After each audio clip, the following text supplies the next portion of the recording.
Hey everyone, I'm Moi. And I'm Chris, and welcome to Sweeties.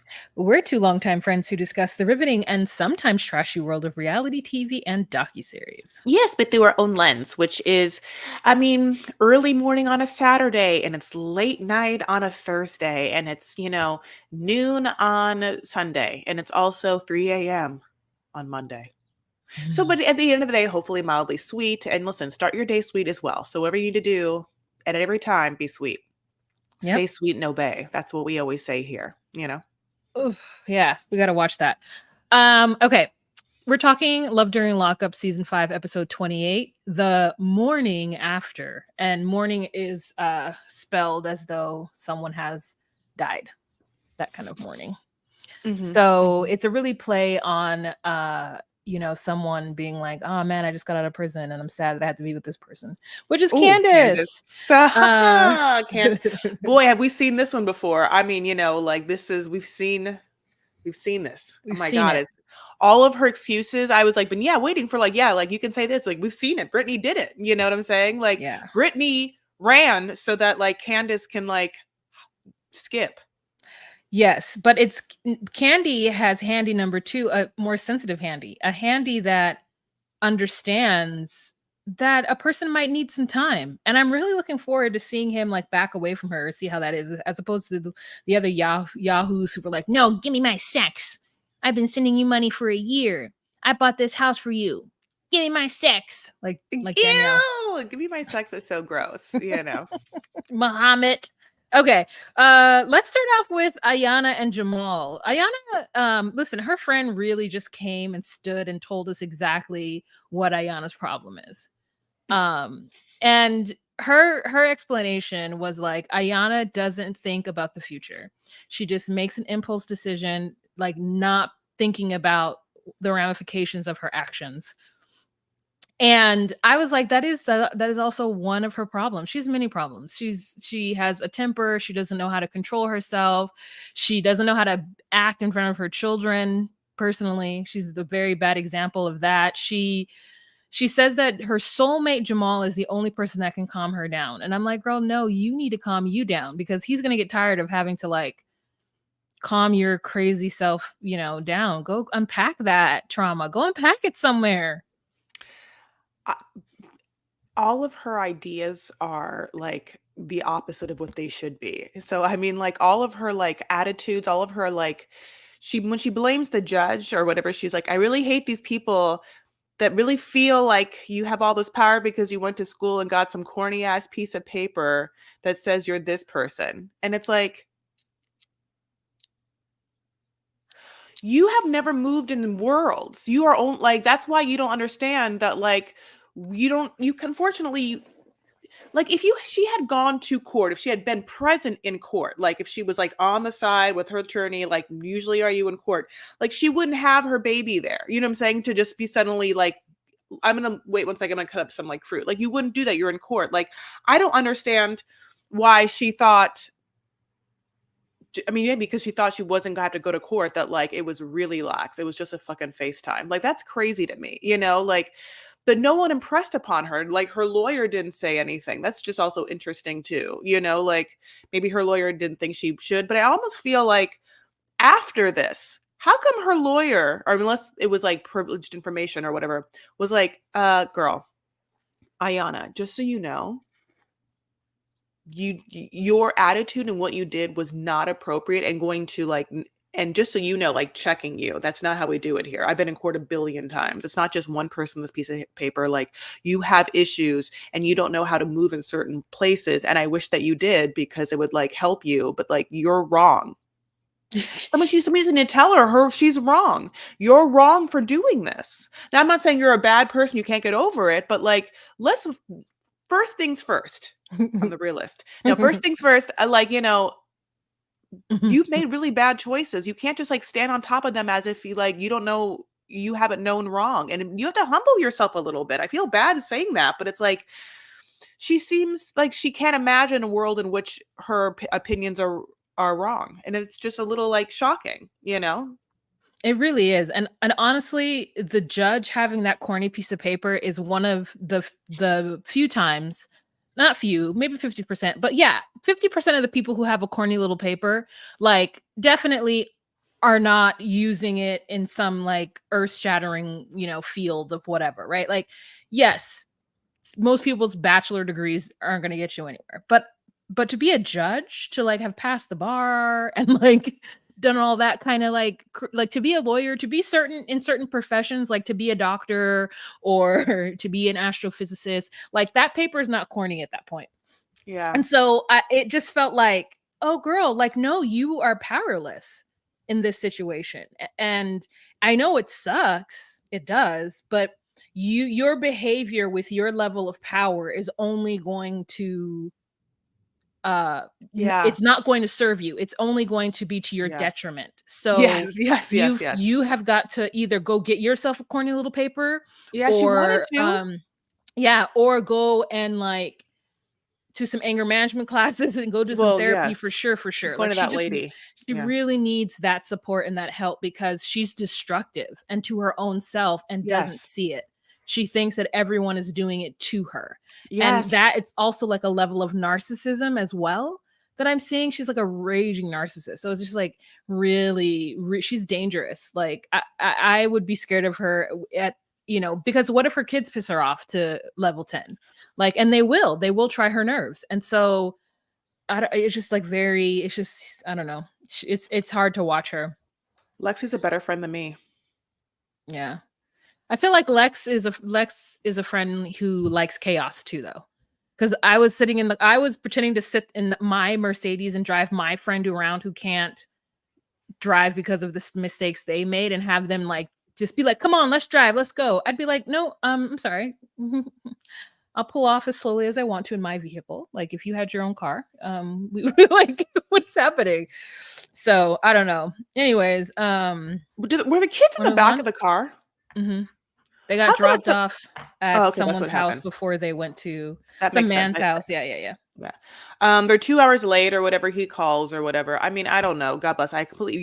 You were very astute. You said it right. And the scary thing is that there are kids involved. Yeah, like I don't know how you free yourself of that behavior, but the first part I am assuming is some sort of awareness to it, and then a humbleness to have to deal with it, because mental illness is not someone's fault, but it's their responsibility. You know.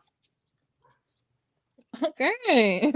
Okay, so let's move on Mhm. to your fave, Candy and Andrew. I don't know if it's your fave, but since we like talked about them, so they're driving through Vegas, which I guess there's like this bad part of Vegas that she like knows only too well, like every nook, every cranny. She's like, oh my God, that's where I did that. And that's where I did that. That's the karaoke bar that I used to go to. It was 24 hours, called Ellis Island. It's like the shittiest place ever. And Andrew's like, what? And she's like, yeah, look it over, right? Ellis Island, right over there. Can you believe they would make a hotel named Ellis Island? But they did. And he's like, oh, no, that really didn't happen. But I'll tell you that conversation did happen between Juan and I like 5 years ago. So anyway, so she's just really fucking pissed and really like does not get it, and is upset that she has to go to this like we care safe house, kind of like in between, prison and real life. And she's just like, look, like I went to a cushy prison. Don't you understand? Like my prison was cushy. Like because we like didn't do anything. We were just like on bunk beds. It was just basically like a 6-year sleepover with girls. You know what I'm saying? We all played footsies. And we're like, okay. And then she's like, this place sucks. Like there's like, like crazy people on one side and like, recent parolees on the other side. But when she gets there, now this is where it gets absolutely slim shady. She's like, guess great news, Andrew. They told me I don't even have to like stay here. I just have to tell them where I am at all times. Don't have to spend the night. As long as they know where I am, like find my friends, but not even, I just have to like call them every 12 hours, then that's totally fine. Now, here's the weird part. Parole actually told me, nope, you got to spend the night there and be there all the time. And at any time, an officer can come and just be like, Candace? And I have to be like, but that's like not what I want to do. So I'm in this in between area. You changed her sentiment 100%. She was upset that was happening and thought like, oh my God, is this real? And I wanted her and him to go back in there and record that conversation. She should have been like, can I get that in writing? That all I need to do is text you and respond to you when you call me for me? Because my parole officer, so she was like worried. she was like, I don't trust this. I don't think it's real. And so Andy was like, what do you want to do? And she's like, I guess leave, but like, I don't know. I'm not trying to get in trouble. So then they leave, they go to the house and get Raising Cane's chicken. She has 2 bites and goes to sleep. Did you know it was Raising Cane's by the bucket and the crinkle cut fries, or like what, like what made you? Because I didn't know what kind of fried chicken it was, and the crinkle cut fries always throw me off. I don't know what made me go. Oh, maybe it was the Texas toast, because Raising Cane's does a thick Texas toast. And have you ever had it? No, I don't like it. No. Okay, I don't like it. I don't know why I haven't had it. Like, like I've had a lot of like Gus's here in Southern California. Obviously, a lot of Popeyes is my dad's absolute favorite. Like I've had Pioneer in the day. I've had some KFC in the day, but it's been a very long time. Yeah, it's not good. It doesn't have seasoning on it. Ralph's is like where we get the most of our fried chicken. For some reason, Ralph's fried chicken. Good. So good. I know it. No, it's great. I know it. So that's where I get it. I know. So basically, Ralph's. they do some things well. They do some things well. So she loves this new place. She's like, it's so cozy, like everything is brand new and it's so nice. And he gives her a king, like size bed, which I thought was nice. And yeah, that's when she's like, okay, well, like you're on this side. We're not going to cuddle. She does take a shower. Now they ask her, they're like, are you attracted to Andrew? And she's like, I'm attracted to Andrew. I'm attracted to Andrew. Yeah. She like, and this is when she comes out and then she gives him like the talk that we know that she wants to give him with all of the like, hey, I just got to prison, so I don't want to like fuck right away because you're not anyone I want to fuck. And I've had a lot of sexual trauma, so I'm just going to be really slow. You have to respect that also. My primary goal is my children because I fucked up so hard with them. So now I have to like, deal with that guilt. And that's what I think about my children all the time. My children. So, but thanks for all the stuff. She only has one well, whatever. I know, but Brittany said the same thing, children. So it's just like, I don't know. So you're absolutely right. But like he takes it as simply and simp as possible, which is like, okay. But we know what this means. The writing has been on the wall. And now that she's like laid it out on sand, or laid it out, whatever. I don't know. She's like commanded it. She's just like, it's like etched in stone that she is not open to him. And he literally at one point is like, do you want to be in a committed relationship still? Now, this is where she should have been like, no, but she's like, yeah, no, I do. You're just like, meanwhile, they show the Chiron, this apartment's 1370. They're just like, all right, we get it. All right. It's, anyway, yeah. I'm like, so cheap. Like, where is that? And it's not half bad if it fits a king size bed in the bedroom. Anyways, so she's putting on makeup and looks like a different person with the makeup on. I mean, I was like, okay, sexy. And he's almost to tears when he thinks about her not getting to her child and wanting to help her have that happen. It's almost like it's his child. So he's really, really invested, and she is trying to be, but cannot get she's like, I love the way he loves me, which is always a great way to love somebody. So so I mean, we'll see how much he gives to her before he realizes that she's not going to give anything back until ever. She's gonna take his money. Let me see your ring. Oh, this is so pretty. Thank you.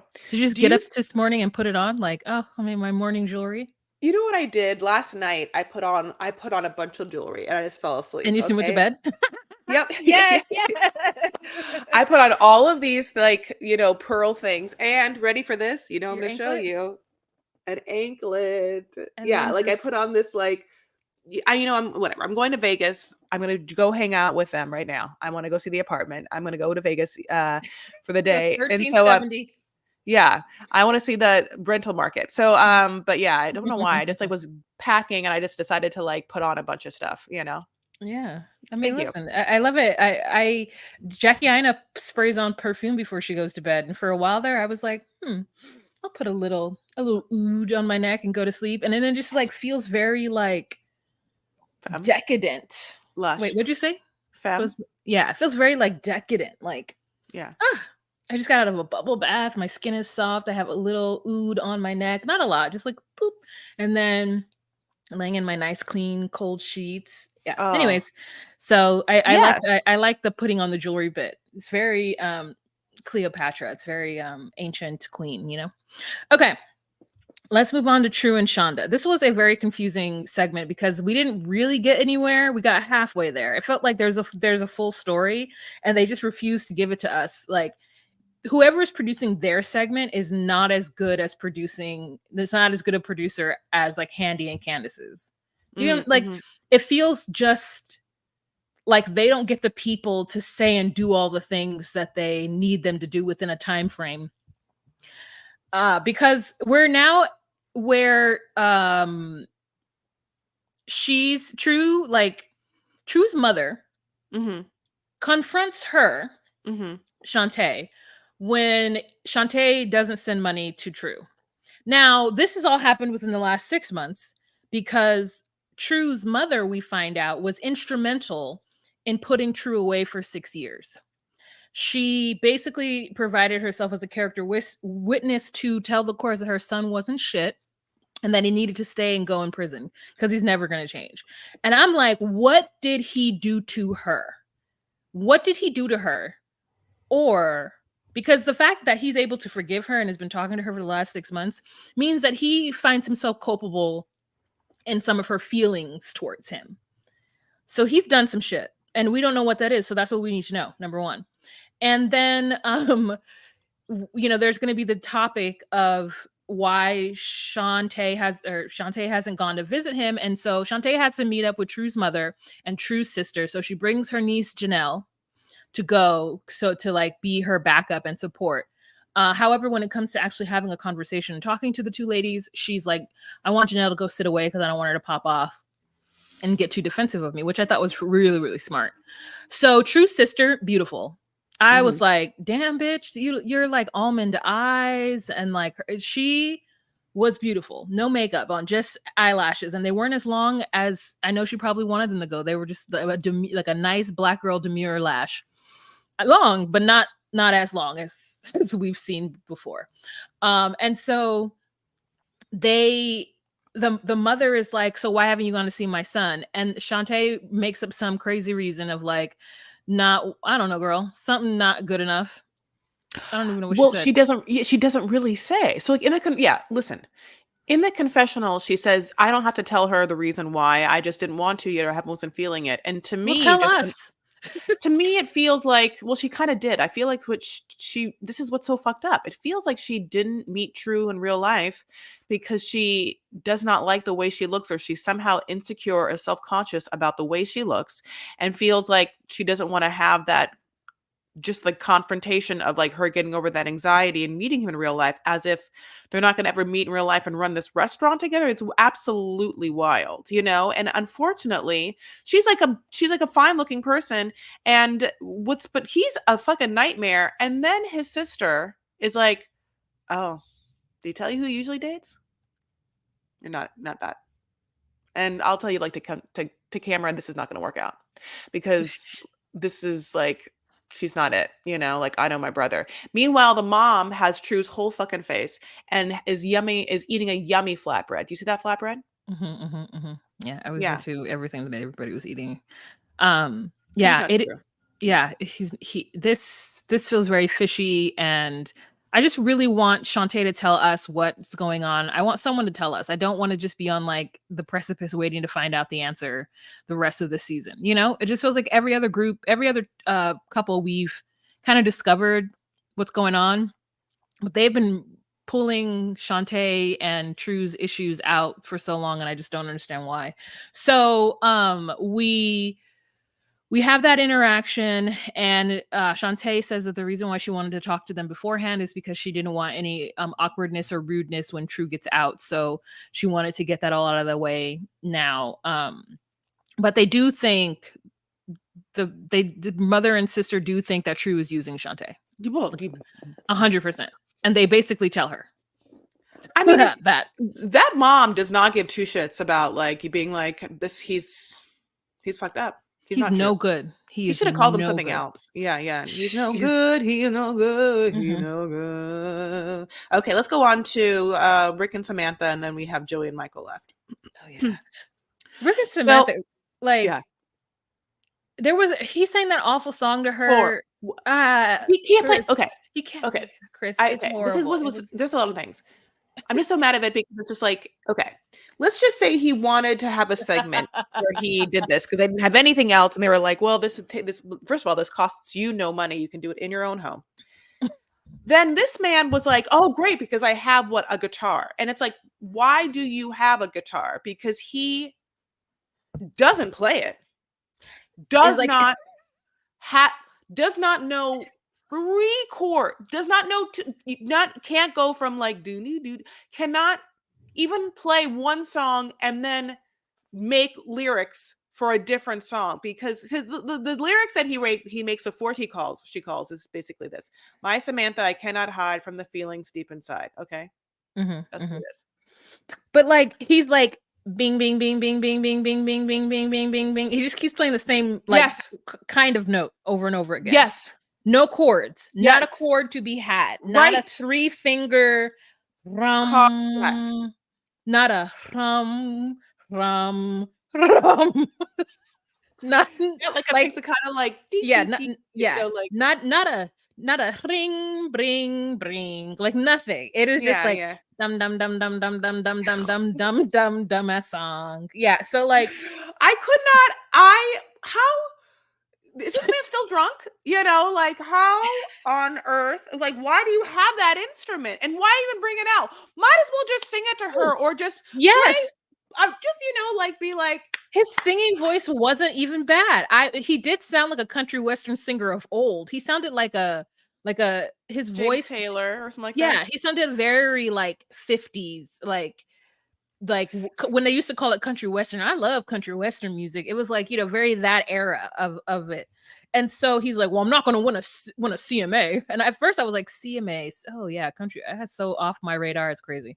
But then he decides that he's going, I forget where, I don't know where he goes, or he meets Ricardo, him and Ricky Ricardo, they call each other Ricky Ricardo. Ricardo is his friend that he met because Ricardo drove him in whatever city they were in. And so now he's like, anytime I come to this city, I call Ricardo and we just go around and hang out and do stuff. And it is the best, oddest pair I have ever seen. And I love that friendship, and they need their own spinoff.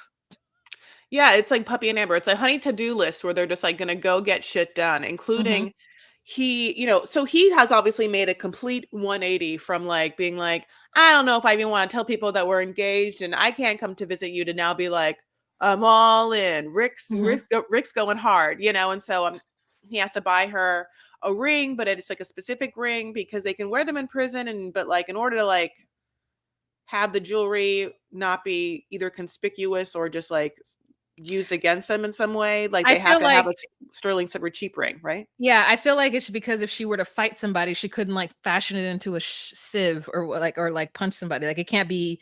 That's what I was thinking. It's like, like no haircut diamonds. Yeah, nothing with a sharp edge. Yeah. So he goes to this pawn shop and Ricardo's like, man, see, I told you, pawn shop, where is that? And I'm just like, should I go look into a pawn shop too? I want to see if I can get some like fun jewelry in a pawn shop. And so for the low, so they end up finding a ring that's $90, and he's so happy that he went with Ricardo to get it because it was such a great deal. It was right up his alley and right in his budget. I know it. This is a part of Rick's life that I did not expect. You know what I mean? And it was great. Yeah, Rick and Ricardo, like, like they've like had a lot of fun together. Oh yeah, they've got hookers together. Ricardo they buried hookers together. Yeah, Ricardo took him to Hunts Point and showed him the best hose. His hose, in fact. Don't he look like he got some hose? Yes, with that coat on. I mean, I will. Here we are, but yes. So we're gonna end on a sad note, which is Joey and Michael. Yeah. I Yeah. know, but Mike, you know what's even the saddest thing about this situation is Michael's mustache. That was a choice that he should not have made. He looks fucking Oh, okay. Continue.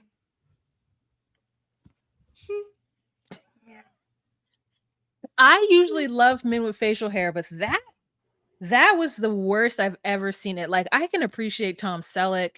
I can appreciate, just like a good mustache on a dark-haired man, but that mustache on him made him look like the Village People, one of the Village People. Like it. Oh, okay. Well, that's not a fantasy for me. It works for Michael. We know Michael. Michael. I mean, that's why I was like, yeah, it's on brand, and I like it. But Joey's like, you guys, real bad news. Mom had a stroke, and it's been really shitty for me. And then there's this like really intense storyline that like Michael's like, he's basically blacked me out. I was like, he's blacked you out. It was a weird choice of words, but it was like, okay, which is like, he doesn't want to like, he's like he's going MIA, not contacting him as much or whatever. And so Michael like doesn't know if he's just like isolating from everyone or just him, but like he thinks the thing is just from everyone. I'm hoping that it's also him. But then Joey goes to visit, like, I was like, who is this? Your auntie? But it's his friend Nancy. Best friend Nancy, who's like, oh, I just have a pizza in the oven. Now the pizza had been there a little too long. But that happens, like, I wonder if she made it fresh though. Oh no, yeah, pizza's that was DiGiorno. Okay, well then too bad. But like she could have added some stuff to it. This is like this old saying where it's like pizza and sex. Now obviously this is like, it's not that old if it's pizza and well, it's like pizza and sex. Okay, like even when it's good, even when it's bad, it's still pretty good. Oh yeah, that's right. No, that's not good for sex. I think maybe a man said it. Yeah. It sounds like definitely. Yeah. It seems like something from like the 1950s, right? Like, or like, yes, it seems like no, I know. It's not good. Like when it's a waste of my time if it's not good, and I hate it. I hate that. So you hate it. Yeah, I get mad. I'm like, this was a waste of my time. Anyways, yeah. So Michael is so selfish. The way Michael talks about the mother's stroke and aneurysm and like Michael being called in because the doctor was like, say goodbye to your mother. Like, he's like, yeah, the stroke stuff. The stroke stuff. Also, why are you so worried about the fact that he's not talking to you? And because it's either Michael doesn't understand or he can't even pretend to understand, like, Joey's relationship with a mother or a son's relationship with their mother or a child's relationship with their parent. Like, he doesn't understand any of it. He doesn't understand it to the point where he's like, yeah, he's not talking to me. He's like, I hope he's not talking to somebody else. Like, I know that's what he's thinking. Yes. Because Joey's is like cash cow or like his only line, whatever. And I'm like, you're so odd and selfish with this stupid ass mustache. Is like annoying. He is. They shouldn't be together. I mean, like, that's what I'm hoping for. I need Joey to like, and I think that Joey is starting to like use this as like a reason to be like, yeah. Especially because he knows that something is up with Michael's time in prison. He's like, I'm not gonna hang out in long. So like, yeah. And I was like, thank you. I want to see somebody walk away and like make sense. Yeah, I mean, that's all you can hope for in life, and I want some of it for me. So, are we done? Yes. Wow. Yeah. Okay. Here we are now. Yeah. I mean, I don't know what to tell you other than I don't know what's gonna happen. Like, but Ayanna and Jamal, like, I can't believe she's just gonna like. She saw him and was like, whatever. She's still pissed. She's gonna go to prison for 15 days. Like, are they gonna like pick up when she comes out? Are the camera crew gonna go? They can't visit someone. Can they visit someone that's going in prison for 15 days? I don't know, but I imagine that like 15 days is not a lot. Like, between recording, you know what I mean? Because like sometimes in a season it'll be like a month later and we won't know it as the audience, or they'll say like, it's been a while since such and such and nunny. So like, the 15 minutes I don't think will do anything. It'll just, they'll put a chyron on the screen and it'll be like 16 days later or like whatever. Yeah, she comes out, she's like, but she's crying because she can't fucking talk to Jamal that whole time, and that's the person who keeps her alive, not her children. Yeah, definitely not her mom. And Lexi's like, bitch, I'm driving you right now 3 hours out of my way. But he's the one that like, you can't live without. Cool. All right, you You guys. know, Oh. oh, sorry, one more thing. Sorry. I wish that we could get one small like meetup confession with her ex best friend. That's what I want. I want the ex best friend and be like, this is what fucking happened, or confront them or something like that. Oh my Wouldn't that gosh. be? I know it. Okay. Yeah, yeah. Okay. Sorry. Um, We love you. Okay. Hi. Bye. all right, you guys. So thank you so much for joining us. And if you want to support your girls, you can join us on patreon.com/DocuSweeties for $10 a month. You get a live every first Monday of the month and other goodies. So if you're interested in supporting us, please go to patreon.com/DocuSweeties. But if you can't do that, Chris will tell you what free options you can utilize to support us. Oh yeah, they're the social medias. We are at DocuSweeties on Instagram, at DocuSweeties on TikTok. We are at DocuSweeties1 on X. We have a Facebook group, the DocuSweeties Podcast Facebook group. We have a YouTube. Please go subscribe, comment on our videos. And at the end of the day, if you haven't given us a review, we heartily need it. And also give thanks. Give thanks for your time and your ear. All right, my loves. Make sure that you're not fucking over yourselves for someone in prison. Okay. Yeah, don't do that. All right, we'll talk to you later. Bye. Bye.